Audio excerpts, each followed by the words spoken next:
그렇습니다. 음주 뺑소니 사고로 징역 2년 6개월을 선고받고 복역 중이던 김호중 씨. 지난 12일입니다. 항소심 공판이 열렸는데요. 이 자리에서 그야말로 폭풍을 몰고 오는 발언들이 줄여 나왔습니다. 지난 1심 재판 당시에 김호중 씨는 자신의 잘못을 모두 인정하고 3차례나 반성문을 제출하면서 선처를 호소하기도 했는데요.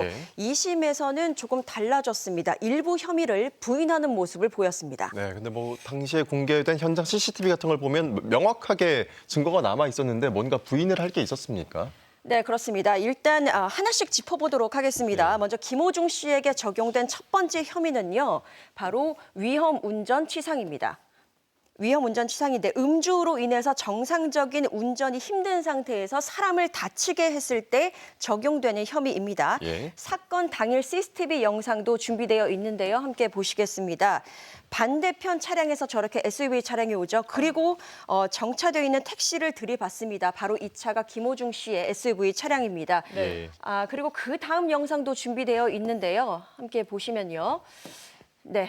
바로 들이받은 다음의 상황인데 차에서 내리지 않고 그대로 도주를 해버립니다. 그렇죠. 네, 이후 또 다른 CCTV를 보면요. 차에서 내린 김호중 씨가 비틀거리는 모습도 포착되는 그런 모습도 있었는데요. 모든 상황을 종합해서 봤을 때 경찰은 김호중 씨가 음주 상태로 운전을 한 것이다라고 판단을 했습니다. 그리고 김호중 씨 역시 자신이 음주 사실을 인정을 한 바 있는데요.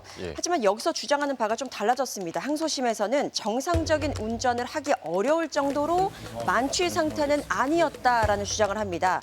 그리고 CCTV에서 잡힌 비틀거리는 모습도 술에 취해서가 아니라 선천적 발목 기형 때문이다라고 해명을 하기도 했습니다. 네. 같은 CCTV 영상을 두고 경찰과 김호중 씨의 의견이 엇갈린 건데 이거 말고 또 다른 해명이 있었죠. 네, 그렇습니다. 당시 매니저가 대신 경찰에 자수를 한 바 있잖아요. 맞아요. 이를 두고 김호중 씨에게 적용된 또 다른 혐의는 바로 범인 도피 교사였습니다. 그런데 대리 자수를 요구한 게 김호중 씨는 내가 아니었다라는 주장을 이번에 펼치게 됩니다. 사고 당일 2시간 후에 경찰서의 모습을 드러낸 건 김호중 씨가 아닌 막내 매니저였죠. 자신의 범행을 들키지 않기 위해서 매니저에게 대신 자수를 시킨 건데 이를 공모한 혐의로 소속사 대표와 본부장 역시 실형을 선고받았습니다. 그런데 이번 항소심에서 김호중 씨는 나는 소속사 결정에만 따랐을 뿐 나는 방조 정도만 했다라는 주장을 펼칩니다. 그러니까 쉽게 말해서 그냥 시킨 대로 했다라는 주장을 펼치게 된 겁니다. 네, 납득은 잘 안 되지만 범인 도피 교사도 부인을 했고, 근데 사실 가장 논란이 됐던 게 그 이른바 술타기 의혹 아니었습니까? 맞아요. 여기에 대해서 어떤 해명이 있었습니까? 네, 말씀하신 대로 이번 주요 쟁점 중 하나가 역시 술타기 의혹이었습니다. 그러니까 음주운전을 하고 난 다음에 음주운전 그 수치를 좀 조작하기 위해서 방해하기 위해서 일부러 술을 더 마시는 행위를 말하는데요. 매니저가 경찰에 대리 자수를 하던 그 시각에 김호중 씨가 발견된 곳은 경기도 구리였습니다.